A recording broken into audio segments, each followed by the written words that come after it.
네, 오늘 은혜 받으실 말씀은 신명기 16장 13절부터 17절까지 말씀. 신명기 16장 13절부터 17절까지 말씀 같이 한 목소리로 읽도록 하겠습니다. 시작. 너희 타작마당과 포도주 틀에 소출을 수장한 후에 7일 동안 초막절을 지킬 것이요, 절기를 지킬 때에는 너와 계속 읽어주세요. 내 자녀와 노비와 내 성중에 거하는 레위인과 객과 고아와 과부가 함께 연락하되, 내 하나님 여호와께서 택하신 곳에서 너는 7일 동안 내 하나님 여호와 앞에서 절기를 지키고, 내 하나님 여호와께서 내 모든 물산과 내 손을 댄 모든 일에 복을 주실 것을 인하여 너는 온전히 즐거워할지니라. 너희 중 모든 남자는 1년 3차 곧 무교절과 칠칠절과 초막절에 내 하나님 여호와의 택하신 곳에서 여호와께 보이되 공수로 여호와께 보이지 말고 각 사람이 내 하나님의 여호와에 주신 복을 따라 그 힘대로 물건을 드리지니라. 아멘. 자, 오늘 무슨 날이에요? 아멘. 이 추수감사주일의 근원이 뭐냐면 기원이 바로 이 초막절로부터 기원이 된 것입니다. 이 초막절이라는 것은 뭐냐면 하나님 앞에서 이제 그 이스라엘 백성을 농사를 짓는 나라였기 때문에 그 곡식들을 다 추수를 해서 거두는 시기가 있다는 것입니다. 그것이 바로 수장절이라고 말하기도 하고 초막절이라고도 말하기도 하고 이렇게 하는 겁니다. 그래서 이 모든 곡식을 다 거두어서 곡식을 이제 성 안에 다 이제 비축을 하고 난 다음에 하나님께서 우리에게 주신 이 축복대로 하나님 앞에 감사하는 날이 바로 이 수장절이었다는 것입니다. 그래서 오늘날 우리 추수감사 주일에도 한 해 동안 주님께서 우리에게 주신 복을 생각하면서 이곳에 모여서 하나님 받은 은혜와 주님께서 우리의 물질에 또 풍족하게 해주신 하나님을 경험시켜 주시고, 우리가 또 주님 앞에서 부욕해 되고, 하나님 그것이 아니더라도 우리 먹을 양식을 주님께서 다 주셔서 우리가 한 해의 기쁨으로 감사로 주님 앞에 올려드리는 날이 바로 추수감사절입니다. 물론 수장절과 추수감사절이 똑같냐 물어보면 다릅니다. 절기는 이제 예수 그리스도로 바뀌었기 때문에 예수님으로 바뀌었는데 그 의미는 그대로 우리에게 이어지는 것이, 그러면 초막절이 가진 의미가 지금 우리에게도 동일하게 적용이 된다, 이렇게 우리가 알고 계시면 된다는 것입니다. 아멘. 자, 그러면 이 초막절에 사람들이 무엇을 했냐면, 첫 번째는 아까 말씀드렸다시피 밭에 있는 모든 소출을 거두어서 딱 이제 다 주님 앞에 추수가 끝났다 감사를 이렇게 올린 겁니다. 그래서 우리도 한 해의 물질에 대해서 주님 앞에 받은 복대로 주님 앞에 드리는데, 자, 여기 보시면 15절 말씀 한번 보겠습니다. 시작. 내 하나님 여호와께서 택하신 곳에서. 자, 그럼 우리는 주님 앞에 이 절기를 지킬 때 어디에 나가라는 말씀일까요? 택하신 곳. 그럼 택하신 곳이란 것은 여호와의 이름을 둘 곳. 그럼 여호와의 이름을 둘 곳은 구약에서 솔로몬이 성전을 지을 때 이 성전을 하나님께서 구별하여서 영원토록 내 이름을 그곳에 두고 내 눈과 내 마음이 항상 거기 있으리니. 그래, 여호와 앞에 나온다는 말은 하나님께서 택하신 성전에 나아가서 이 절기를 지켜라는 겁니다. 그러면 이 구약에서 성전이 오늘날로 교회로 바뀌어서 우리는 교회에 나와서 하나님 앞에 이 절기 예배를 주님 앞에 드린다는 것입니다. 7일 동안 내 하나님 여호와 앞에서 절기를 지키고 내 하나님, 자, 그 다음에 중요한 말씀 같이 한번 읽어보겠습니다. 내 하나님은 중간쯤 보고 시작. 내 하나님 여호와께서 내 모든 물산과 내 손을 댄 모든 일에 복 주실 것을 인하여 너는 온전히 즐거워하리라. 자, 이 말씀을 보시면 복 주신 것을 인하여 주님 앞에 드려라 그랬어요? 아니면 앞으로 우리가 받을 복 주실 것을 인하여 주님 앞에 드려라 되어 있어요? 복 주실 것을 인하여. 그럼 우리가 받은 대로 하나님 앞에서 받은 것이 없으면 주님 앞에 우리가 드리지 않으면 어떻게 될까요? 하나님께서 그러면 심은 대로 거두고 행한 대로 갚으시는 하나님이, 너가 이 추수할 때에 수장절에 주님 앞에 거둔 것이 없어서 너가 주님 앞에 드리지 않는다면 심은 것이 없기 때문에 다음 해에 거둘 소산이 있을까요? 없을까요? 없다는 것입니다. 그래서 이 날은 주님 앞에 드릴 때 최선을 다해서 하나님 앞에 받을 복을 생각하면서 주님 앞에 드리는 날입니다. 아멘. 그래서 주와도 하나님 앞에서 어머니가, 사모님이 어떻게 했냐면 주와 이름으로 얼마 했죠? 20만 원 넘게 이렇게 헌금을 했어요. 주와 하늘이 로하 그럼 사모님까지 해도 해서 다 해서 20만 원 넘게 이렇게 주님 앞에 드렸습니다. 목사님은 얼마 했을까요? 얼마 했을까요? 100만 원? 100만 원 돈이 클까? 30만 원? 참 믿음이 적은 것 같아요, 우리 아들들이. 목사님은 1000만 원을 했어요. 주님 앞에 받은 복이 너무 감사해가지고 그냥 넘어갈 수 없겠다 싶어가지고 하나님 앞에 받은 복을 생각해 보니까 이번 한 주 동안에 목사님이 쭉 기억을 해보니까 1년 동안 우리가 받은 은혜가 얼마나 큰지 다른 것을 다 떠나서 주님 앞에 내 영혼 천국 가는 이것만 해도 수억을 수천억을 주더라도 주님 앞에 다 드려도 부족할 만큼 받은 은혜가 큰데 드릴 것은 없고 이래가지고 목사님이 기도하면서 하나님 앞에 돈 주세요 해가지고 그걸 움직일 수 있는 돈이 1000만 원 가까이 정도 있더라고요. 그래서 1000만 원 추수감사헌금으로 드리고 11조 구제 말고 1000만 원입니다. 그래서 하나님 앞에 우리가 드렸어요.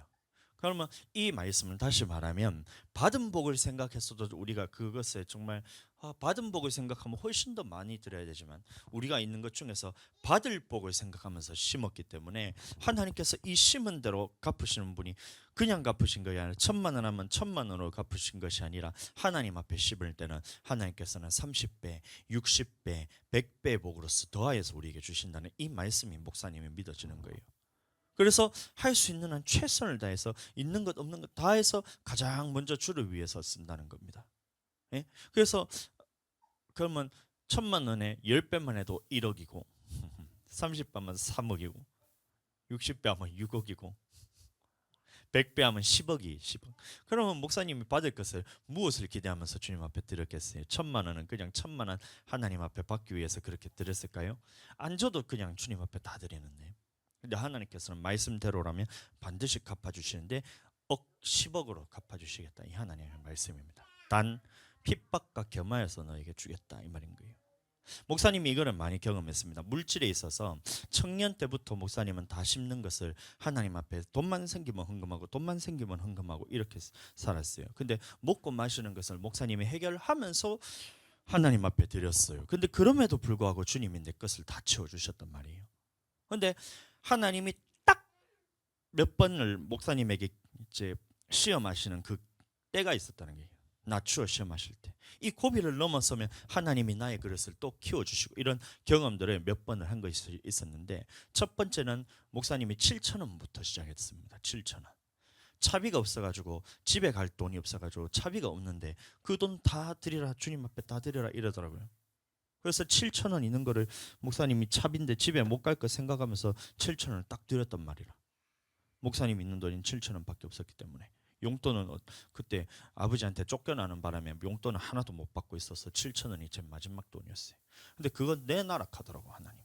그래서 헌금 봉투에 적어서 주님 앞에 딱 드렸더니만 그날 제 목사님 모 교회 목사님이 차를 태워서 집에 데려다 주면서 그 가면서 집에 데려다 주시더라고요. 1시간 넘는 거리를 목사님이 데려다 주셨어요. 근데 가는 거는 참 은혜되는 시간을 잡았는데 정확하게 무슨 말 했는지는 정확히 기억이 안 나는데 중요한 거는 그렇게 하나님 앞에 7,000원을 주님 앞에 다 드렸더니만 갑자기 목사님 외삼촌이 전화가 오더니만 동수야 교회 간다며. 예 외삼촌. 외삼촌이 용돈 보냈다 하면서 50만 원을 주더라고. 7,000원을 심었는데 550만 원을 주더라고.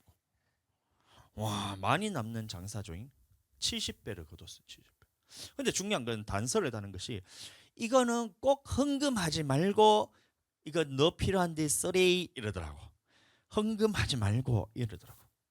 그 말은 헌금하라는 얘기구나 싶어가지고 그 50만 원 어떻게 하냐면 다시 주님 앞에 드렸어요. 그러면 하나님 앞에 50만 원을 두 번째 딱 드렸는데 나는 50만 원을 드렸는데 갑자기 목사님 외할머니가 전화 오더니만 동수야 학교 가야 되는데 외할머니가 용돈 좀 보낼게 하면서 100만 원 보내주더라고. 니들은 100만 원짜리 이거 쳐다도 한 번도 본 적 없잖아. 근데 7,000원으로 시작했던 것이 50만 원이 되더니만 50만 원을 심었더니만 100만 원이 되고 이러더라고. 야 신나더라고. 근데 그러면서 또 외할머니가 단서를 다는 것이 이거는 꼭 헌금하죠. 헌금이란 걸 말을 어디서 들은지도 모르겠어요. 외할머니 교회도 안 가는데 헌금하지 말고 꼭 너 필요한데 쓰리 이러더라고. 그러면 목사님 귀에 헌금이란 말이 들렸기 때문에 이거는 헌금해야 된다 싶어서 그걸 딱 다 드렸어요. 근데 그때는 안 주더라고. 그때는 1,000만 원으로 줄 줄 알았는데 안 주더라고. 뭐 그걸 받으려고 한 건 아니었지만, 근데 그 다음에 목사님이 살아가는 모든 인생에 있어서 물질에 있어서 한 번도 어려움을 겪은 적이 없었어요. 근데 두 번째 목사님한테 시험할 때 어떤 일이 있었냐면, 필리핀 교회를 건축하러 가야 된다는데 청년이 필요하다는 거라. 남청년이. 왜냐하면 일을 해야 되기 때문에.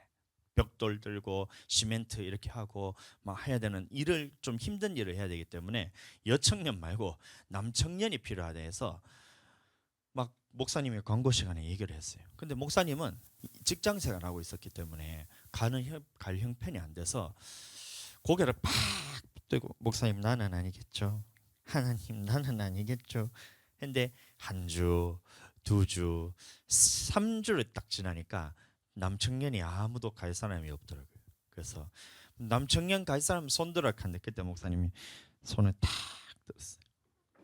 근데 중요한 거는 비행기 값도 있어야 되고 해야 되는데 돈이 하나도 없는 거라. 근데 주님한테 달라 해가지고 그 당시에 목사님이 일하던 그런 회사 이사님이 있었는데 가가지고 내가 필리핀 선교하러 가야 되니까 이날 2주 동안 일을 못한다. 그러니까 뭐 노발대발하는 거야. 니는 뭐 정신 나갔나 하면서 일을 어떻게, 그거를 2주를 빠지면 그 일을 누가 하는데, 그건 뭐 슈퍼마켓이 그 납품을 하는 거기 때문에 그거를 한 주에 납품을 한 번씩 가져야지 이 물건들이 돌아가는데, 그걸 안 하면 얼마나 손해가 크며부터 해서 가더라고. 목사님 그러기나 말했겠는, 나는 이거 안 가면 평생을 두고 내가 후회할 것 같다 하면서 딱 얘기를 했더니만, 아이씨 새끼만 카더니만 내일 아침에 다시 와봐라 카더라고. 그 아침에 나는 잘릴 각오하고 이사님한테 가가지고, 이사님 안녕하십니까 하면서 필리핀 선교 가는 거에서 한번 생각해 보셨습니까 하더니 부르더라고. 그래서 부르더니만 생각을 어떻게 했냐면, 자르는 것이 아니라 50만 원을 봉투에 딱 주더니만, 자 이거 가가지고 필리핀 선교하는데, 그분은 예수님 안 믿거든요. 근데 선교하는데 싸면서 봉투 딱 주더라고. 근데 중요한 거는 그거는 비행기 값으로 왔다 갔다 하니까 고값이 되는데, 선교 헌금을 해야 되겠다는 생각이 드는데, 목사님 마음에 통장에 그 87만 원이 있었어요. 87만 원. 그 뭐냐면 적금을 넣는 돈인데 87만 원인데, 이거를 내 것으로 여기면 안 되겠다 싶어서 어떻게 했냐면, 그거를 싹 적금을 딱 빼갖고, 주님 이거 필리핀 건축하는데 제가 드리겠습니다 하면서 딱 드렸어요. 우리나라는 교회 세우는데 보면 한 돈이 막 몇 천만 원 들지만, 필리핀 같은 데는 2천만 원만 하면 교회 한 개 세울 수가 있거든. 그래서 몇 달 전부터 청년들이 식빵 그 토스트 팔기도 하고 과일꼬치 팔기도 해가지고 그 돈을 다 모으는데, 그 돈이 얼마나 되겠냔 말이야. 한 200만 원, 300만 원밖에 못 모은단 말이에요. 그 집사님들하고 다 헌금해서 다 채우는데, 목사님이 87만 원을 딱 냈는데 2천만 원이 딱 채워졌어요. 그때 목사님 느꼈는 게, 야, 이 돈이란 것이 내가 이렇게 어떻게 관리하는 것이 아니라 하나님이 관리하시는 거구나. 하나님이 다 관리하는 거구나. 내가 그 마음을 완악하게 해서 87만 원을 안 냈다면 2천만 원이 채워지지 않아서 교회 건축이 안 됐을 건데, 하나님이 내게 감동을 주셔서 건축헌금을 했더니만 그 2천만 원이 딱 채워지는 것을 보고, 하나님이 하실 일이구나, 물질을 내 것으로 여기면 안 되겠구나 싶어서 그때 87만 원을 딱 목사님 드렸다는 거예요. 잘했죠. 교회 건축할 때. 그때부터 목사님의 물질이 엄청나게 부자가 됐어요. 목사님이 부자가 될 뿐만이 아니라 할머니 할아버지 집이 엄청나게 부자가 됐어. 그전에는 식당 하고 있었거든. 돈이 없었어요. 얼마 없었어. 그러니까 뭐 돈은 있는 돈이 조금 있었고, 그 다음에 하여튼 뭐 고만고만하게 벌어서 한 달 내도록 열심히 일해봐야 한 300만 원 정도밖에 못 번단 말이야. 근데 그때를 기점으로 해서 목사님이 어떤 기도를 했냐면, 우리 집안 망해도 좋으니까 부모님 예수님 믿게 해주세요, 이 기도를 했는데, 안 망하게 하고 얼마나 물질의 축복을 방방방방 이렇게 줘가지고, 그래서 목사님이 신학교 갈 때도 다 도와주실 수 있고, 그 다음에 우리가 결혼할 때도 도와주실 수 있고, 사역하는 지금까지 교회 개척하는 데도 있어서도 다 부모님이 도와주실 수 있을 만큼 할머니 입에서 고백이 나오는 것이, 그래 이것이 하나님께서 내게 이렇게 물질의 복을 많이 주신 게 너 목회하는데 도와주라고 한 거 아니겠나, 이런 고백이 나올 정도로 그 물질이 얼마나 부어준지 몰라요. 할머니 보면 부자죠. 응? 아버지 어머니한테 과자 사달라 하면 어머니 아버지 돈 없다 이러지만, 맞지? 근데 할아버지한테 가지고 깎아 사주세요, 마트 가자 하면 할아버지 가가지고 마트에 있는 거 다 해가지고 막 과자 막 이만큼 사가지고 하는데도 할아버지 그거 별로 안 어렵잖아요. 부자잖아요. 근데 그 기점이 어떻게 되냐면, 목사님이 주님 앞에 다 드리고 우리 가족 망해도 좋으니까 예수님만 믿게 해달라고 했는데, 그 하나님께서 목사님 해야 되니까, 그래서 물질에 있어서 옆에서 도와줘야 되기 때문에 우리 집안을 이렇게 막 해서 돈을 많이 벌게 해주셨던 거예요. 그러니까 사람이 노력해서 돈을 버는 것이 아니라 하나님이 쓸 때가 있기 때문에 재물 얻을 능력을 주셔가지고 하나님이 그 물질을 줬다는 그 당당함으로 목사님이 어머니 아버지한테, 할머니 할아버지한테 생활비를 그렇게 얻어서 탔었던 거예요. 근데 중요한 것은 말씀을 알고 나니까 그것조차도 나는 하나님 앞에 써서 안 되는 걸 알아서 지금 우리가 멸치 먹고 콩 먹고 이렇게 하다가 계란 살 돈이 없어서 간장에 참기름 먹고 사는데도 나는 내 인생에서 그래 행복할 때가 없었던 것 같아. 아멘. 조금 먹는 것은 못 먹는 게 불편할 수는 있지만 내 영혼이 기뻐하는 이 기쁨은 무엇과도 빼앗길 수 없을 만큼 내 인생에 가장 기뻤던, 내 영혼이 가장 감사했던 그런 시간이었던 것 같습니다. 지금도 그것을 사모하고 있고. 아멘. 한 달 딱 지나니까 우리 집에 다시, 교회에 다시 삼겹살 사다 줘, 과자 사다 줘, 소고기 사다 줘, 미역 줘, 쌀 줘, 필요 다 싹 채워 냉장고에 또 다 채워보더라고. 그래요. 햄도 주시고 과자도 주시고 또 뭐 줬노? 그거는 난 또, 자, 하나님이 다 주셨는데도 그걸 우리 가족만 다 먹어도 되는데 옆에다 다 하나 줘버렸잖아요. 우리는 먹을 것만 딱 챙겨놓고, 그 기쁨이잖아요. 하나님 앞에. 자, 그때 그래서 목사님이 그때 87만 원을 딱 드렸더니만 하나님이 갚으신 것은 얼마나 많이 갚았냐? 셀 수도 없을 만큼 갚아주시는 거예요. 이 물질의 하나님을 경험해야 돼요. 부욕해 하시는 하나님을 경험해야 됩니다. 아멘. 그 다음부터는 드리는 게 별로 어렵지가 않더라고요. 목사님이 연단이 그렇게 2번을 경험을 했더니만 하나님 앞에 헌금하는 것이 너무 즐거운 거예요. 목사님이 대학교는 시험을 치잖아요. 근데 시험 잘 쳐서 1등, 2등, 3등, 4등, 5등까지는 학교에서 돈을 줘요. 그게 뭐냐면 장학금이라 그러거든. 근데 목사님은 4년 중에서 2번인가를 빼놓고 다 장학금을 받았어. 학교에 공부를 잘해가지고. 근데 중요한 거는 그 장학금을 가지고 마음의 감동이 오기를 주님 앞에 드려야 되겠다라는 생각이 계속해서 내 안에 드는 거예요. 왜냐하면 목사님은 아까 말했다시피 돈이 하나님께서 그 기점을 해서 우리 집이 이렇게 부자가 돼가지고 하나님 앞에 물질의 복을 받고 있는데, 옆에 있는 청년들을 보니까 등록금이 없어가지고 아르바이트 하면서 학교 다니면서 공부하면서 이런 친구들이 많았거든.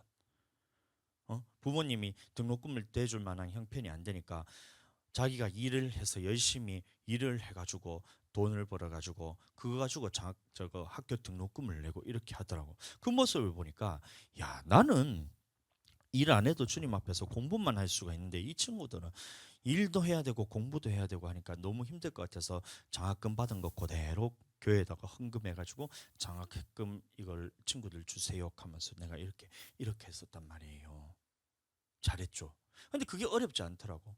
근데 그거 드릴 때마다 나는 더 많은 물질이 하나님께서 부어주니까 야, 주님이 심은 대로 거두시는 게 맞구나, 이렇게 계속 하는데, 3번째로 목사님이 연단 받을 때가 있었어. 그게 언제냐면 사모님하고 결혼할 때, 어머니랑 결혼할 때 목사님이 제 전도사님이었거든요 그때는. 근데 전도사님이 사례비가 별로 없어가지고 한 달 먹고 살기도 힘든데 그 헌금 다 해보니까 돈을 모은 게 하나도 없었어. 근데 결혼하려고 하면 돈이 많이 들거든요. 한 1,000만 원 들어요. 1,000만 원 넘게. 근데 1,000만 원 넘게 돈은 없는데 목사님 통장에 12만 원이 있었는데 12만 원을 가지고 결혼을 못 하잖아요. 식장도 예약해야 되지, 뭔가 돈 드는 게 많은데 그 12만 원을 뭘 하고 싶었냐 하면 어머니 구두 사주고 싶었어. 구두 사주고 싶었는데 서울에 가서 어디 교회 예배를 딱 드리고 이제 나오는데 감동이 오는 것이 이거 주님한테 다 드리라는 감동이 그때 세 번째로 온 거예요. 시험하시는 거예요, 하나님. 근데 200만 원이 커요? 12만 원이 커요? 근데 200만 원은 쉽게 드리는데 12만 원 이거는 드리는데 목사님은 너무 어려운 거라. 손이 덜덜덜덜 떨리면서 이거 내면 사모님 구두 못 사주는데 어머니 구두 못 사주는데 하면서 이러니까 마음이 다치려 그런 거예요. 그래서 사모님한테 연락해가지고 내가 이런 감동이 와서 실은 이거 12만 원 구두 사주려고 이렇게 모아놨었는데 나 이거 그냥 헌금해야 되겠다 하니까 어머니가 그때 하라 그러더라고. 하지 말라 했었으면 구두 사고 끝이었는데 사모님이 어떻게 했냐면 네 그렇게 하세요. 12만 원 주님 앞에 다 드리세요. 해서 그 12만 원은 그대로 하나님 앞에 다 드렸어요. 이게 세 번째 목사님의 연단이었어요. 근데 12만 원은 드렸더니만 목사님 결혼하는데 돈 그것이 1200만 원을 주님께서 딱 채워주는 거예요. 와 100배로 딱 채워주시네. 이게 진짜 계산적으로 완벽하게 하나님이 1200만 원 딱 채워주신 거. 이 모습을 보니까 너무 감사하더라고. 그래서 결혼도 하고 신혼여행도 갔다 오고 그러면 남는 돈이 있어가지고 그거를 가지고 생활할 수 있을 만큼 주님이 딱 채워주신 거 보고 이게 세 번째 목사님의 연단이었습니다. 청년 때는 혼자 하니까 이거는 쉬웠어요. 그래서 목사님 혼자 할 때는 그 드리는 것이 어차피 난 다 드려봐야 혼자밖에 없기 때문에 책임이 없잖아요. 나는 뭐 없으면 안 먹고 있으면 먹고 이러니까 그랬는데 결혼하려 그러니까 사모님하고 두 사람을 책임져야 되니까 이게 또 드리기가 어려워진 거야.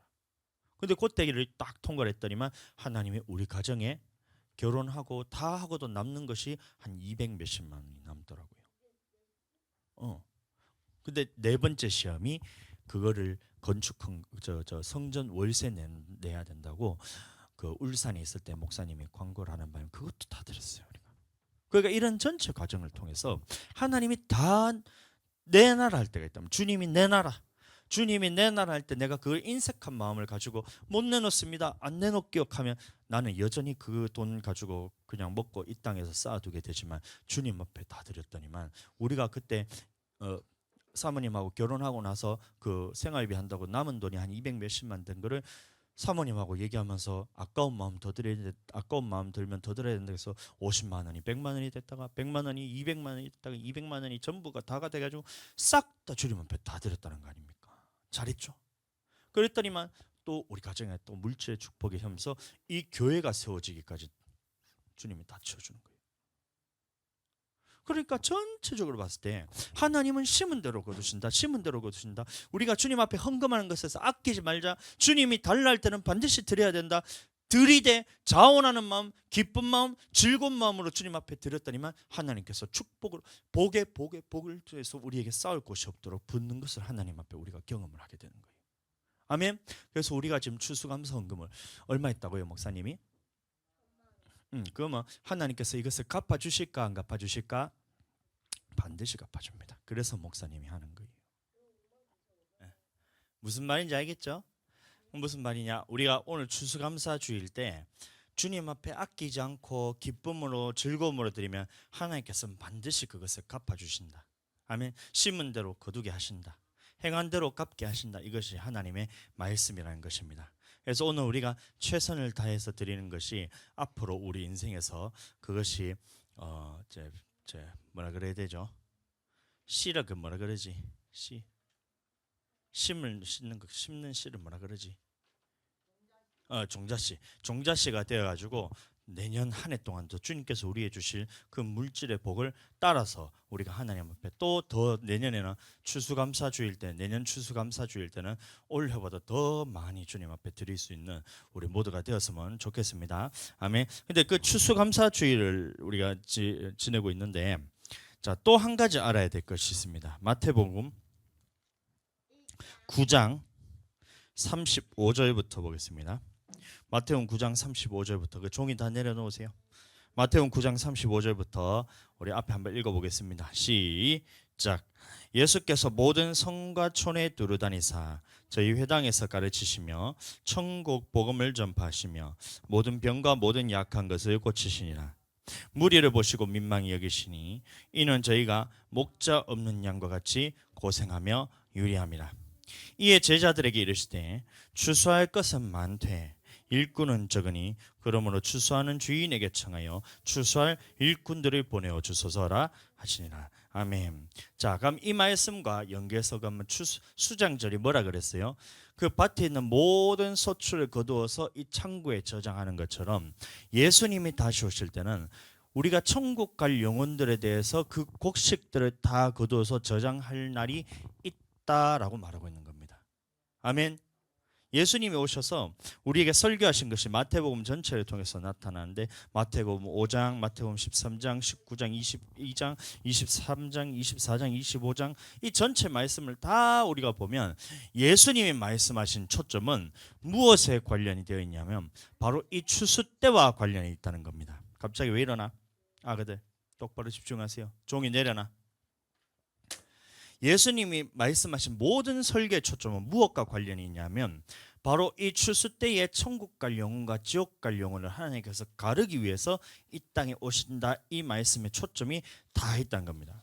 그래서 마태복음 방금 9장 말씀 보았던 것처럼 35절 예수께서 모든 성과 촌에 두루다니사 저희 회당에서 가르치시며 천국 복음을 전파하시며 모든 병과 모든 약한 것을 고치시니라. 무리를 보시고 민망히 여기시니 이는 저희가 목자 없는 양과 같이 고생하며 유리함이라. 이에 제자들에게 이르시되 자 같이 한번 읽어보겠습니다. 시작.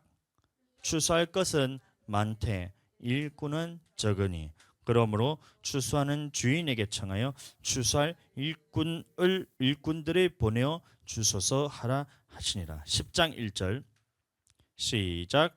예수께서 그 12 제자를 부르사 더러운 귀신을 쫓아내며 모든 병과 모든 약한 것을 고치는 권능을 주시리라.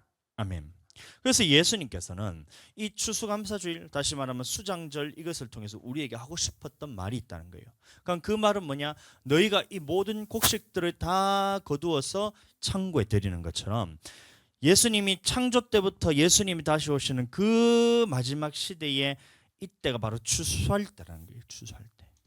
추수란 걸 뭐냐? 그 곡식 거두어서 넣는 것을 추수라 그러잖아요. 그래서 이 추수 때를 위해서 하나님께서 모든 때가 지금 어디에 초점이 맞춰있냐면 한 영혼 한 영혼을 다 거두어서 천국에 들어가야 곳간에 들어갈 사람을 모을 때가 있다라고 말하고 있는 거예요. 그러면 그 영혼들을 어떻게 해야 천국 가는지를 가르쳐야 그 사람들이 곡식이 될 거 아니에요. 우리는 예수님을 모르는 사람은 이미 다 심판을 받는단 말입니다. 그러면 모두가 다 단에 묶어서 불에 다 사르도록 하나님께서 넘겨주신다는 말인데 예수님을 믿는 사람들 중에서 곡식을 가르겠다. 이게 하나님의 말씀이라는 거예요. 10장 5절 말씀 시작. 예수께서 이 12를 내어보내시며 명하여 가라사대 이방인의 길로도 가지 말고 안 믿는 사람한테 가지 말고 사마리아인의 고을에도 가지 말고 이거는 예수님 반 세상 반 이렇게 믿는 사람한테도 가지 말고 6절 시작. 차라리 이스라엘 집에 잃어버린 양에게로 가라 라고 말하고 있던 거예요. 그럼 예수님 믿는 사람이 이 아브라함의 자손이거든요. 그러면 이스라엘 집으로 가라는 말은 예수님 믿는 사람에게 가서 전해야 되는데 7절 같이 한번 읽어보겠습니다. 시작. 가면서 전파하여 말하되 천국이 가까웠다 하고. 아멘. 마태복음 3장부에서 보면 침례요한이 마찬가지로 똑같은 말씀합니다. 바리새인과 서기관들이 침례 받으러 오는 것을 보고 뱀들아 독사의 자식들아 누가 너에게 임박한 진노를 피하라더냐. 그러므로 회개에 합당한 열매를 맺고 아브라함이 우리 조상이라 속으로도 그렇게 생각하지 말라고 이렇게 말씀한단 말이에요. 그러면 천국이 가까웠다는 말 안에 무엇은 말이 들었다는 거예요? 회개하고 천국이 가까우니까 회개하라 이 말인데 회개란 말이 마가복음 1장 15절의 말씀을 보시면 회개하고 복음을 믿으라. 아멘. 그럼 복음이란 것은 예수님이 우리에게 어떻게 하면 천국 가는지에 대한 이 말씀에 대해서 믿는 것이 바로 회개한다는 말이에요.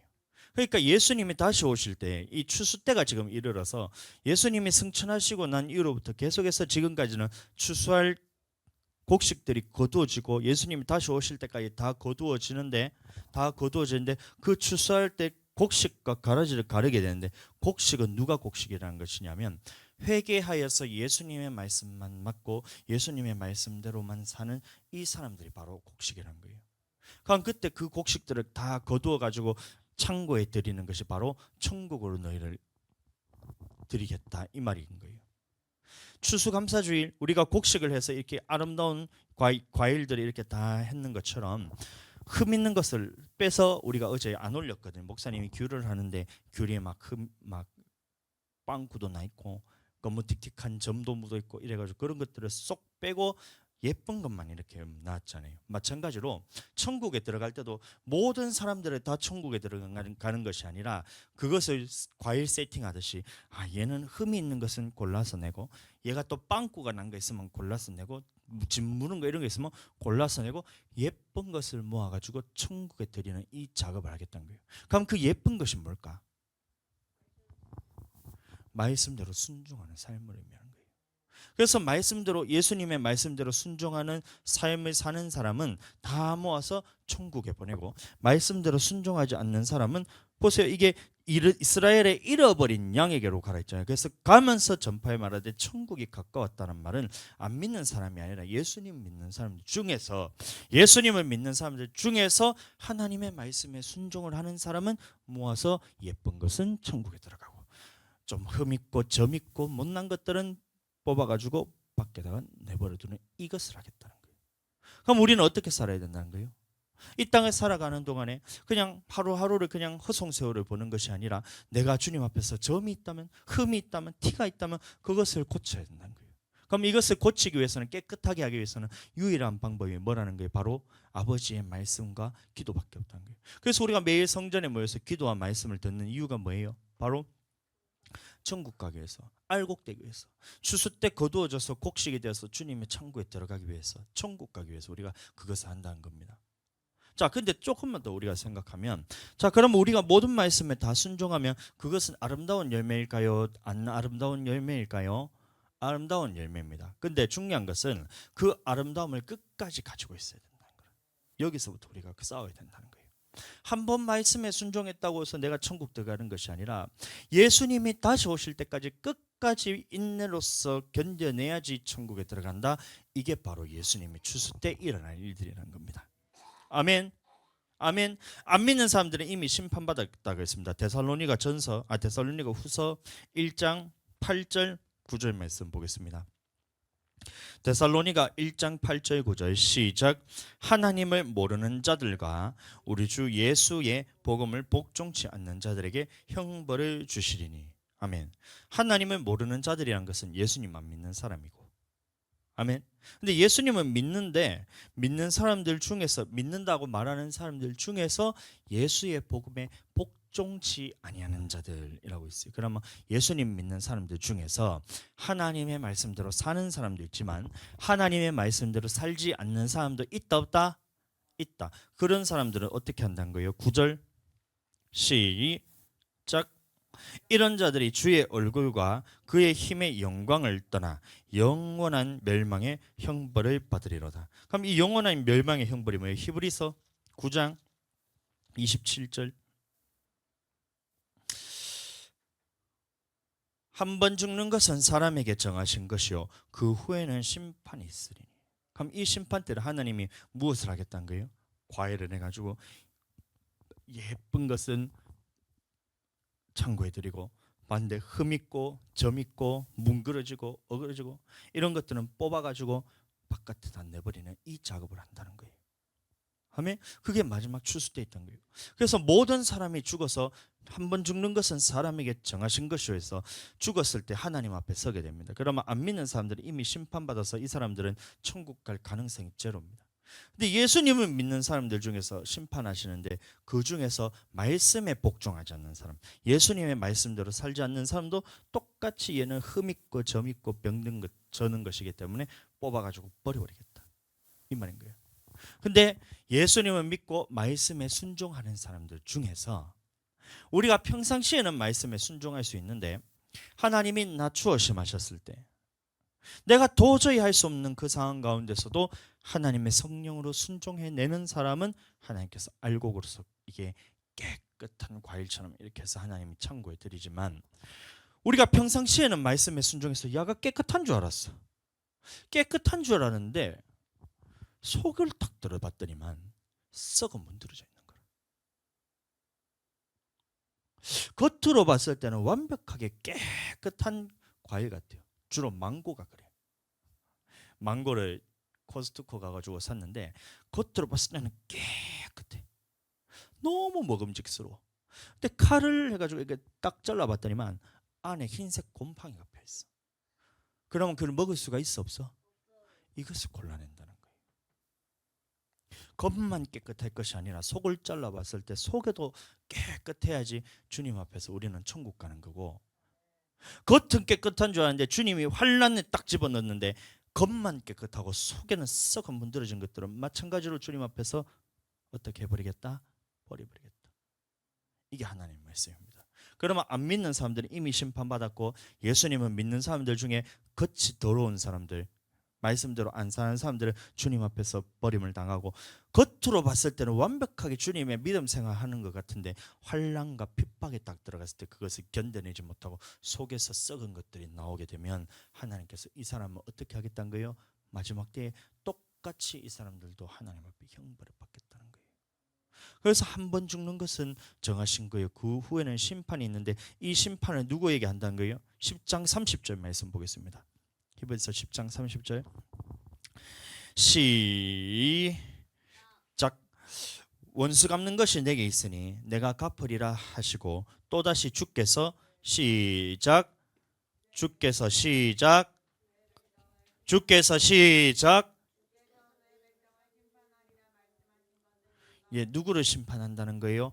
그의 백성을 심판한다는 거예요. 그의 백성을 심판한다는 겁니다. 그럼 이때 우리가 주님 앞에 천국에 들어가기 위해서는 우리가 말씀을 지킬 수 있을 때만 지키는 것이 아니라 도저히 내 힘으로 지킬 수 없는 그 상황에서 하나님의 말씀을 지킬 수 있느냐, 성령의 능력으로서 지킬 수가 있느냐 없느냐가, 그것을 통해서 하나님 앞에 천국 들어갔느냐 지옥 가느냐가 결정이 된다는 거예요. 베드로전서 4장 말씀 보겠습니다. 17절인 거예요. 베드로전서 4장 17절 시작. 하나님의 집에서 심판을 시작할 때가 되었나니 만일 우리에게 먼저 하면 하나님의 복음을 순종치 아니하는 자들의 그 마지막이 어떠하며, 또 의인이 겨우 구원을 얻으면 경건치 아니한 자와 죄인이 어디서리요. 아멘. 그러니까 이 말씀만 봐도 하나님의 집이란 것은 바로 이 예수님 믿는 사람들 안에 심판이 있다는 겁니다. 그럼 예수님 믿는 사람 안에 심판이 있는데 우리에게 먼저 하면, 이 우리가 누구냐면 지금 베드로전서는 베드로가 쓴 거잖아요. 그러면 베드로와 같이 모든 말씀에 다 순종하는 사람에게도 심판이 있다는 겁니다. 예수님의 말씀에 철저하게 복종하는 사람도 하나님이 달아봤을 때 그렇게 심판 가운데 통과하는 사람만 천국 간다는데, 베드로에게 먼저 심판을 하면 하나님의 복음을 순종치 아니하는 자들의 그 마지막이 어떠하며, 하나님의 복음에 복종하는 사람인 우리에게 먼저 하면 복종치 아니하는 자들은 어떻게 하겠다는 거예요? 영원한 멸망의 형벌을 똑같이 받겠다 이 말인 겁니다. 또 의인이 겨우 구원을 얻으면 경건치 아니하는 자와 죄인이 어디소리요. 경건치 아니한다는 말은 말과 행실에 있어서 주님의 말씀대로 살지 않는 사람들이 안 경건한 사람이란 겁니다. 그 사람들은 어떻게 서며, 또 죄인은 어디서리요. 하나님의 모든 말씀에 다 순종한다 하더라도 죄 지으면 우리는 천국 못 간다는 겁니다. 그 대표적인 예가 바로 아담이잖아요. 하나님의 모든 생명나무의 과일을 먹고 동상 각종 나무에 먹음직하고 보암직한 나무를 다 먹어서 말하라는 말씀들에서는 순종을 잘했는데 하지 말라는 것도 해버려요. 이게 죄잖아요. 그러면 죄를 통해서 선악과를 따먹으면 아담이 천국 갔다는 말이에요, 지옥 갔다는 말이에요?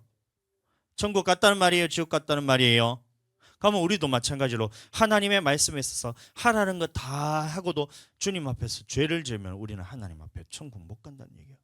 반대로 하지 말라는 거 하나도 안 했는데 주님께서 하라는 것도 안 하면 마찬가지로 똑같이 지옥 갈 수밖에 없는 것이 바로 하나님의 심판 때 일어날 일이라는 거예요. 히브리서 3장 말씀 보겠습니다. 16절 15절 말씀 보겠습니다. 15절 시작. 성경에 일렀으되 오늘날 너희가 그의 음성을 듣거든. 음성을 들은 자들이란 거예요.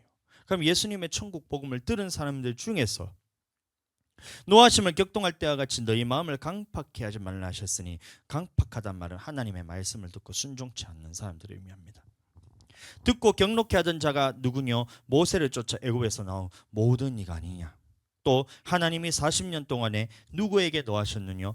범죄하여 그 시체가 광야에 엎드려진 죄가 아니냐. 그럼 범죄했다는 말은 하지 말라는 거 했다. 하지 말라는 거 해서 하나님께서 그 사람을 가만히 내버려 두냐? 아니라 모든 사람이 광야에서 멸망을 받았다. 그러면 광야는 오늘날 광야 교회란 말했기 때문에 교회를 의미합니다. 그럼 교회 생활한다고 우리가 다 천국 가는 것이 아니라 하지 말라는 말씀을 했을 때 하나님께서는 이 범죄한 자들과 마찬가지로 광야에서 엎드려진다는 거예요. 그러면 교회 생활 하다가 주님 앞에서 엎어져서 도저히 일어날 수 없는 상황으로 만들어서 그 사람의 영혼의 교회를 떠나게 만들고 지옥 보내버리시겠다, 이 말씀인 겁니다. 아멘. 18절 또 하나님이 누구에게 맹세하여서 그의 안식에 들어오지 못하리라 하셨느뇨? 곧 순종치 아니하던 자에게가 아니야. 하지 말라는 말씀 하나도 안 했는데 하나님이 하라는 말씀에서 안 했다는 거예요. 그 대표적인 것이 가나안 정탐 사건이잖아요. 그 사람들이 그때까지는 하나님 앞에 죄 지었던 사람들은 멸망을 이미 다 받았습니다. 근데 가데스 바네아에서 정탐을 하고 왔을 때 하나님 앞에 12명의 정탐꾼이 정탐하고 와서 2명은 하나님 앞에서 여호수아와 갈렙은 천국 들어갈 수 있다, 하나님이 우리를 기뻐하시면 그 땅으로 드리리라 하는데 나머지 10명이 어떻게 했어요? 우리는 그 땅 못 들어간다. 하나님이 우리를 광야에서 죽이려고 이곳을 데리고 왔구나. 그 땅에는 안악자손, 네피림의 후손 안악자손이 있어서 그들이 보기에 우리는 메뚜기 같을 것이라. 그래서 우리는 못 들어간다 했다는 거예요. 하지 말라는 말씀은 안 했는데 하라는 말씀에 있어서 순종치 안 했더니 하나님께서 그들에게 노하여 진멸해서 이 땅에서 없애버리겠다. 근데 모세가 가운데 서가지고 하나님과 백성살이를 딱 막아서 진멸시키지는 않았지만 하나님께서 내 귀에 들린 대로 너희 그대로 행하리라 이렇게 말하면서 38년 동안 광야 생활할 때 그 모든 사람이 다 멸망을 받았다는 거예요. 그러면 그 사람들은 범죄에서 멸망받은 사람도 있지만, 범죄했는 것은 하나님 앞에 범죄했던 사건들이 여러 가지가 있잖아요. 여러 가지가 있는데 그 중에서 대표적인 것이 우상숭배, 그다음에 음행, 주를 시험, 이 사건이 하나님 앞에서 이 죄를 지었던 사건이 큰 죄잖아요. 우상숭배하면 안 돼. 물질과 하나님의 겸하에 섬기면 안 됩니다. 음행해서 하나님 앞에서 하루에 23,000명이 죽었어요.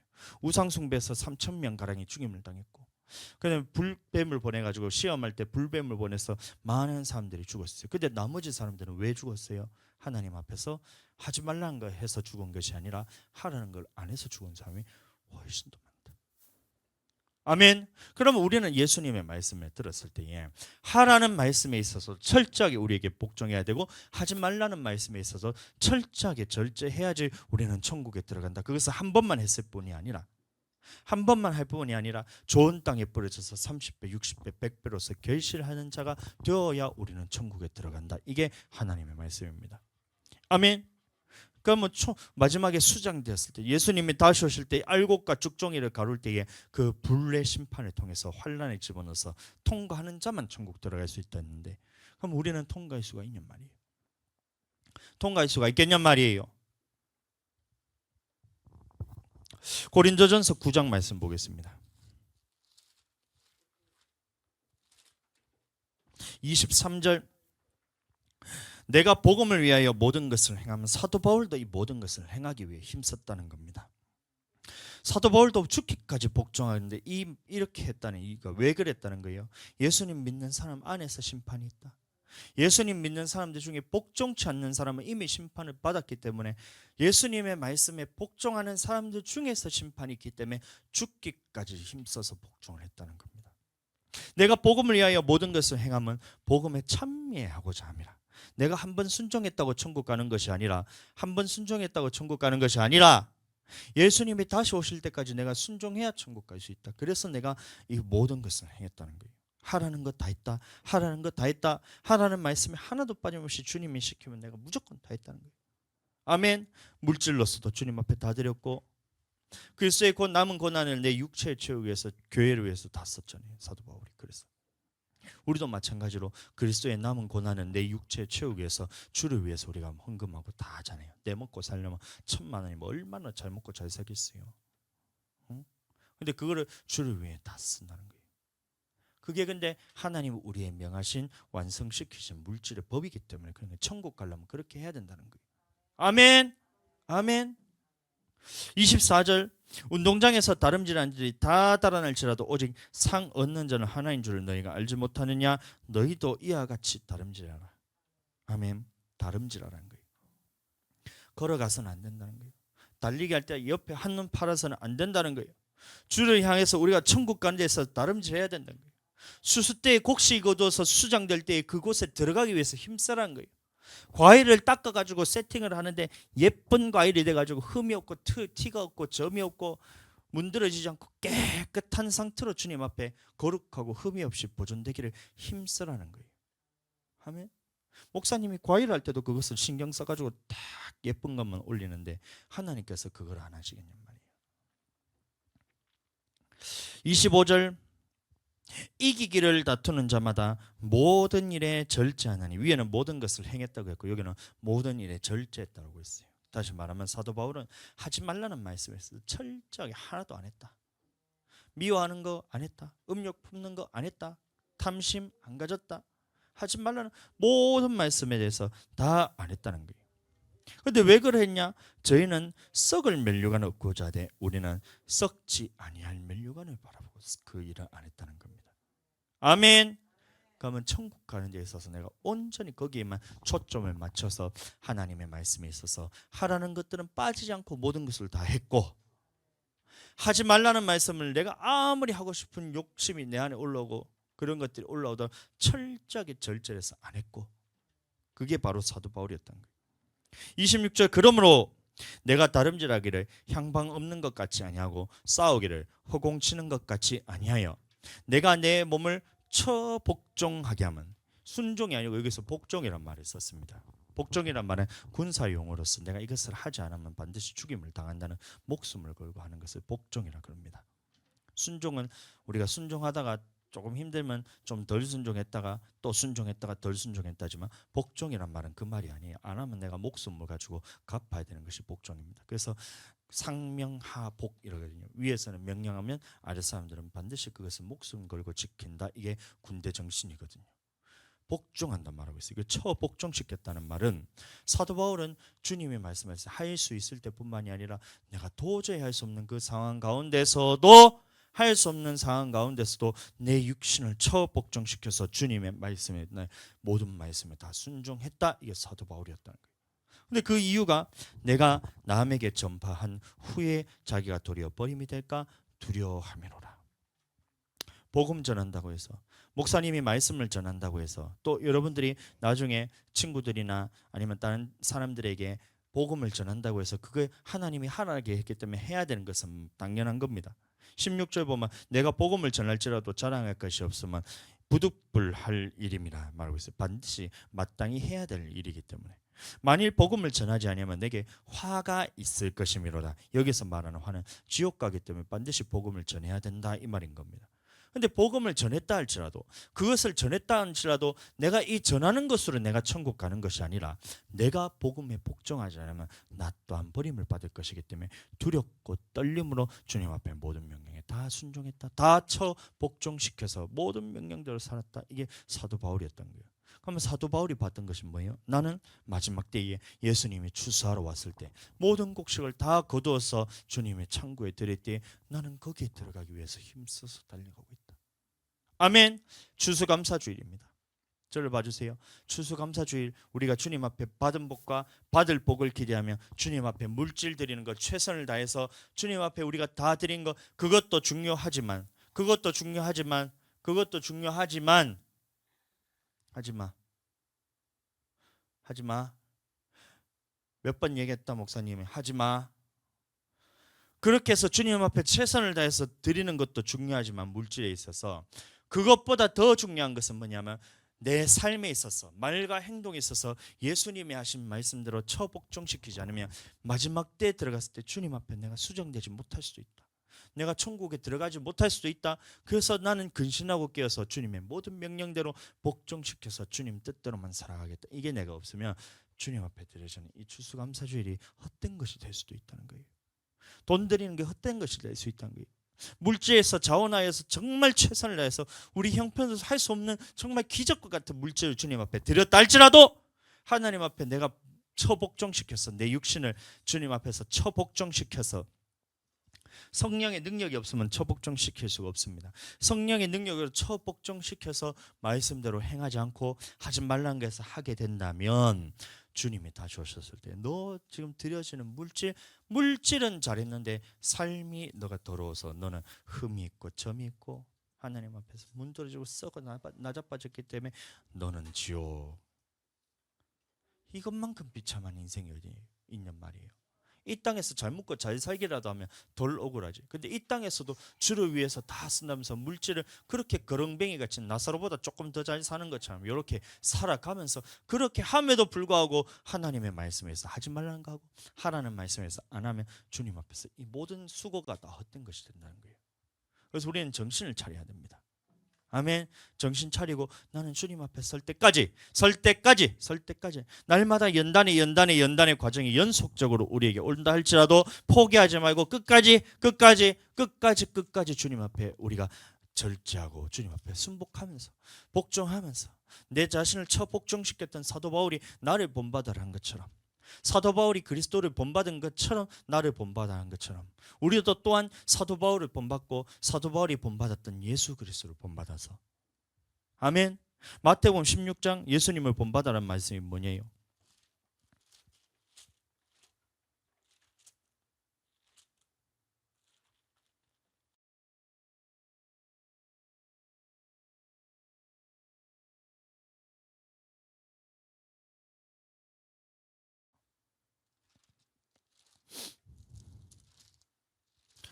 몇 장이고 16장이 아니네.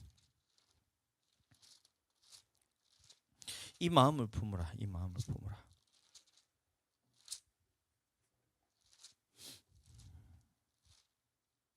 11장입니다. 죄송합니다. 28절부터 사도 바울이 예수님을 본받으라 했을 때 다른 것을 본받은 게 아니라 이것을 본받았다는 겁니다. 28절 시작. 수고하고 무거운 짐진 자들아 다 내게로 오라. 내가 너희를 쉬게 하리라. 나는 마음이 온유하고 겸손하니 나의 멍에를 메고 내게 배우라. 그리하면 너희 마음이 쉼을 얻으리니 이는 내 멍에는 쉽고 내 짐은 가벼움이라 하시니라. 아멘. 우리가 죄의 멍에를 맬 때는 이것은 무겁고 어렵습니다. 그래서 하지 말라는 거 할 때는 주님 앞에서 얼마나 우리가 죄책감이 들고 영혼이 죽어가고, 하라는 거 안 할 때 불순종할 때도 마찬가지로 내 영혼이 죽어간다는 거예요. 그게 사도 바울이 느꼈다는 거예요. 그럼 예수님을 봤더니만 예수님은 어떻게 했냐? 나는 마음이 온유하고 겸손하다고 했습니다. 온유란 말은 예수님의 말씀에 죽기까지 복종하는 이 마음을 가졌다는 거예요. 그래서 빌립보서 2장 말씀, 빌립보서 2장 5절 너희 안에 이 마음을 품으라. 곧 그리스도 예수의 마음이니 그는 근본 하나님의 본체시나 하나님과 동등됨을 취할 것으로 여기지 아니하시고 오히려 자기를 비워 종의 형체를 가져 사람들과 같이 되었고 사람의 모양으로 나타나셨음에 자기를 낮추시고, 이게 온유란 말입니다. 자기를 낮추시고 죽기까지 복종하셨으니 곧 십자가에 죽으심이나. 이게 사도 바울이 본받았던 마음이었던 거예요. 죽기까지 아버지의 말씀에 복종했던 마음, 이 마음을 가졌다는 겁니다. 그러면 우리 또한 주님의 말씀을 들었을 때에 철저하게 죽기까지, 죽음이 오더라도 그 말씀에 복종하는 이 마음을 본받아서 우리가 삶에 있어서 모든 말씀에서 절제하는 이것이 없으면 나도 천국 못 간다. 그래서 나는 주님 앞에 복종시키겠다. 이 마음을 갖고 살아야 되는 거예요. 언제까지? 주님 다시 오실 때까지. 아멘. 12절 시작. 그러므로 나의 사랑하는 자들아 너희가 나 있을 때뿐 아니라 더욱 지금 나 없을 때도 항상 복종하여 두렵고 떨림으로 너희 구원을 이루라. 할 수 있을 때뿐만이 아니라 하지 못할 때도, 도저히 내 힘으로 할 수 없는 그 상황 가운데서도, 우리가 주님 앞에 오늘 물질 드렸던 것이 내 힘으로 도저히 할 수 없는 그런 상황 가운데서 주님 앞에 드렸던 것처럼 나머지 삶에 있어서도 하나님 앞에 도저히 미워가지고 이 사람을 진짜 때려 죽이고 싶은 그 상황을 주님께서 주신 이유를 살펴봐야 돼요. 예? 범사의 그를 인정하라 그죠. 하나님을 인정해야 되죠. 이런 일들이 일어난 것을 인정해서 하나님이 이 일을 우리에게 허락하셨다는 것을 인정해서 내 생각으로 바라보지 말고 하나님의 말씀 가운데서 찾고 원수까지도 주님 앞에 사랑하고 이런 말씀들에서 우리가 행해야 된다는 거예요. 할 수 없을 때. 평상시에 사랑하는 건 다 괜찮지만 나를 대적하고 원수 같은 짓을 하는 사람에게 그 사람을 위해서 기도하고 사랑하고 또 나를 송사해서 속옷을 빼앗고자 하는 사람에게 겉옷까지 내주라는 이 말씀은 하나님의 말씀이잖아요. 내 돈 뺏으려고 그렇게 억지로 막 악한 짓을 하고 있더라면 그 사람에게 그 원하는 만큼만 주지 말고 더해서 주라는 게 하나님의 말씀이에요. 근데 이게 내 힘으로 가능하나? 절대 불가능한 겁니다. 근데 우리는 해냈잖아요. 한 번 해내서 될 것이 아니라 죽을 때까지 이 것을 해야 된다는 거예요. 말씀 안에서. 아멘. 이게 주님 앞에 설 때 하나님 앞에 거룩하고 흠없는 거예요. 과일을 세팅할 때 예쁜 거 깨끗하게 닦고 겉에만 예쁜 것이 아니라 속에까지도 주님 앞에서 주님은 사람은 외모를 보거니 하나님께서는 그 중심을 보신다 했기 때문에 이 중심에서부터 깨끗하게 입으면 깨끗함을 입으면 이 과일들이 마지막 때 주님 앞에 딱 했을 때 야, 이 사과 진짜 예쁘네. 야, 뭐가 제일 맛있어 오늘? 딸기. 이야, 이 딸기 보니까 겉으로 볼 때는 정말 맛있어 보였는데 속에 보니까 이게 다 눌려갖고 이게 시큼한 맛도 나고 딸기 잼용 딸기네 하면 헤이 이래 되잖아. 맞지? 그러면 딸기를 보면 이야, 이 주화 딸기는 이렇게 맛있어 보이는데서 겉만 맛있어 보이는 줄 알았는데 속을 딱 잘라봤더니만 설탕이 덜덜덜덜 떨어지면서 얼마나 달콤한지 모르겠노. 이야, 이 딸기는 천국에 들어갈 딸기다. 슉 이렇게 하면 그 하면 천국 가는 거야. 진하고 핑크색이 조금 섞여 있고. 그렇지. 딸기 너무 잘한다. 좋아. 하늘에 무슨 과일 제일 좋아? 딸기 빼놓고 바나나. 좋아, 바나나. 이야, 하늘이 바나나를 봤더니만 쭉 봐서 이야 정말 맛있어 보인 줄 알고 샀더니만 바나나가 시커멓틱틱 속을 열어봤더니만 거뭇틱틱하게 멍들어 있고 눌려가지고 막 뭉그러져가지고 이러고 있으면 껍질을 벗긴 후에 에이 뭐야 이거 바나나인 줄 알았더만 똥이네 이래 되겠지. 맞지? 근데 하늘이 바나나를 봤더니 겉만 이렇게 예쁜 줄 알았더만 쫙 열어봤더니 하얗게 설탕이 타다다다다닥 붙어 있어가지고 이야 이 누가 먹어도 진짜 맛있겠다.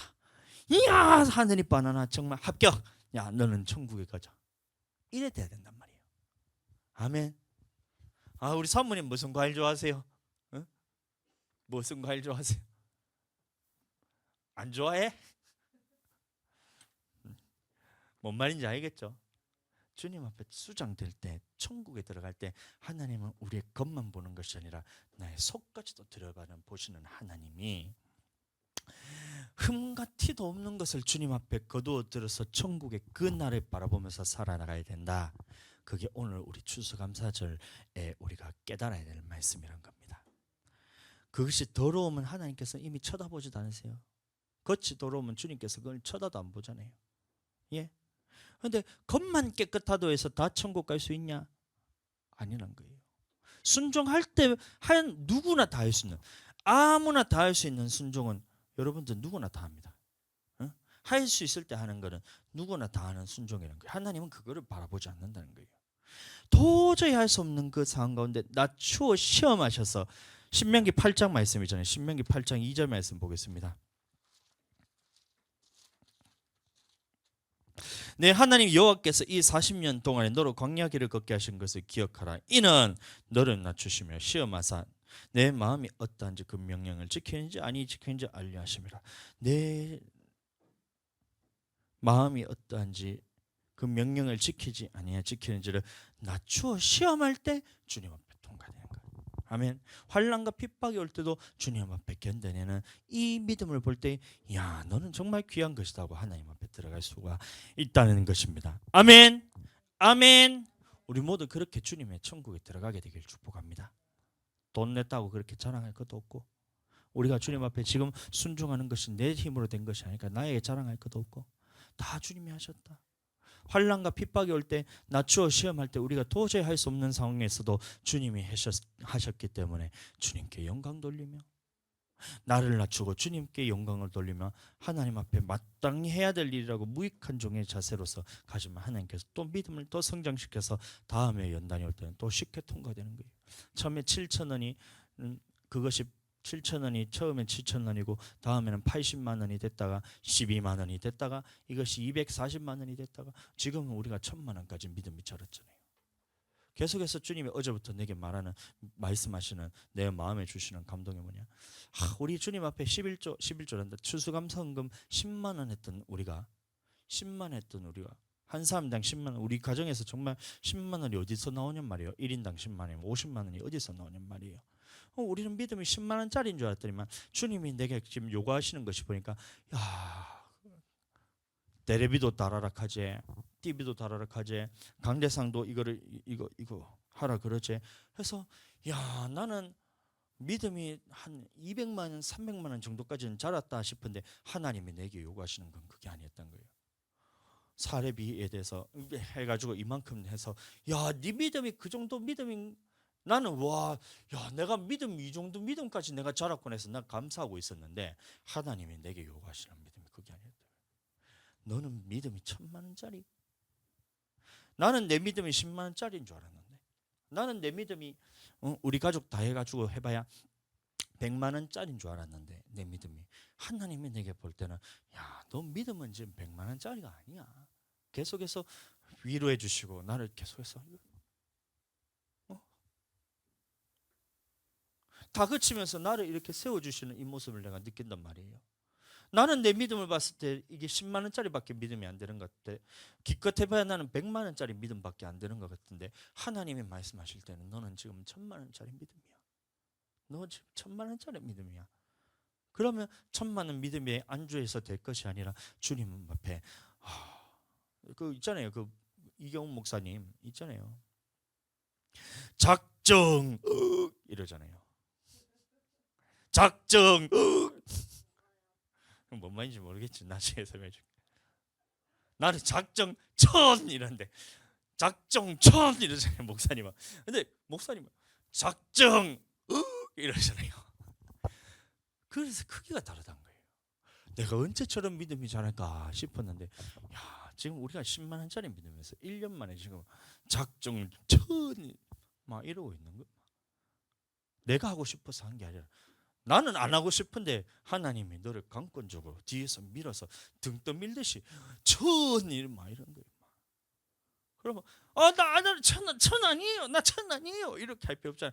천 하면 뒤로 밀리면 나 천이 넘다 이러고 막 하면 되잖아요. 어차피 내 돈 다 이거. 응? 믿음에 있어서 얼마나 잘하겠는지 몰라요. 나는 내 믿음이 참 100만 원짜리 줄 알았단 말이야. 나는 우리 수준에서 100만 원도 지금 어디서 나오냔 말이에요. 그 땅을 파서 100만 원이 나오냔 말이에요. 돈 들어 구멍이 하나도 없는데 나는 믿음이 100만 원짜리인 줄 알았는데 어제 막 기도를 하는데 제 마음에 네가 돈이 없지 믿음이 없나 이러더라고. 네가 돈이 없지 믿음이 없나 이러. 나는 믿음은 있구나. 돈은 없지만 믿음은 있구나. 난 이게 당당합니다. 돈이 없지 믿음이 없나. 맞아요. 내가 돈이 없지 뭐 믿음이 없나. 믿음을 받더니만 1,000만 원짜리 믿음. 1년 만에. 내년에는 1,000만 원 이하로 만든다 하는데 지금 벌써부터 걱정입니다. 작년 추수감사주의보다는 10원이라도 더 많이 해야 된다 하길래 내년에는 1,000만 10원 해야 되나 이러고 있었는데 그때 되면 주님 앞에 내가 또 하나님 앞에 또 이렇게 또 연단 받은 만큼 내 믿음이 들어집니다. 내 보물이 있는 것은 내 마음이 됐잖아요. 주님 앞에 드릴 수 있는 것이 더 커지면 기쁘잖아요. 얼마나 감사한 줄 모릅니다. 나는 내 믿음을 봤을 때 내가 생각해도 내 믿음은 100만 원도 안 되는 믿음인데 하나님이 보실 때는 네 믿음이 지금 1,000만 원짜리 믿음이다. 1,000만 원은 천국 못 갑니다. 1,000만 원은 천국 못 가요. 뒤로 물러가지 말고 하나님이 달라 하시면 다 내놓는 이 크기가 달라져야 된다는 거예요. 주님이 달라 할 때 네가 다 드릴 수 있는 크기가 그 믿음의 크기잖아요. 주님이 달라 할 때 만 원 가지고 달달 떨면 너는 지금 10,000원짜리 믿음이란 거예요. 주님 앞에 20만 원 달라고 하는데 그거 가지고 달달 떨면 너는 20만 원짜리 믿음이란 거예요. 근데 나는 내 스스로 봤을 때, 야, 100만 원까지는 눈을 하나 깜짝 안 하고 드릴 수 있겠다. 주님, 100만 원짜리는 내가 드릴 수 있겠습니다. 하면 나는 100만 원짜리 믿음이라 생각했는데 주님이 나를 볼 때는 너는 지금 1,000만 원짜리 믿음이다. 1년 만에 지금 이렇게 됐다. 감사하죠. 사모님도 남편 잘 만나가지고 동일한 믿음, 부부는 하나이기 때문에 똑같은 믿음입니다. 자, 오늘 추수감사 주일 주님 앞에 우리가 드리는 것 주님께서 반드시 갚아줍니다. 1,000만 원 드리면 그 1,000만 원을 기점으로 해서 100배로 갚으면 10억이잖아요. 10억. 그럼 10억 중에 주님 앞에 내가 얼마나 드릴 수 있을까? 10억 다 드려야죠. 그걸 기쁨으로 주님 앞에 자원해서 다 드릴 수 있는 믿음으로 잘하면 10억 하면 이제 1,000억 단계로 넘어가는 겁니다. 지금 7,000원에서 80만 원 됐다가 12만 원이 1,200만 원, 240만 원이 됐다가 240만 원이 1,000만 원까지 오기까지가 지금까지 우리가 자라왔던 이 믿음의 크기라는 거예요. 그러면 뒤로 물러가지 마. 뒤로 물러가지 마. 내 나라할 때 주님 앞에 다 드릴 수 있어요. 다 드릴 수 있어요. 그렇게 되길 축복합니다. 우리 아들들은 벌써 20만 원짜리 믿음이 됐어. 지금 목사님은 30 넘어가지고 지금 이제 12만 원짜리 믿음이 30대 때가 12만 원짜리 믿음이었는데 너희는 벌써 20만 원 드리는 데서 눈 하나 깜짝 안 하고 드리면 대단한 믿음입니다. 우리 아들들이 진짜로. 옆에 주와 하늘이 서로 보고 칭찬해봐. 자, 인사. 대단한 믿음입니다. 최고. 따봉해줘. 자, 주아 일어서 빨리 순종해. 일어서. 자식 대단한 믿음입니다. 사모님도 보고 사모님도 보고 대단한 믿음입니다. 자, 자, 감사합니다.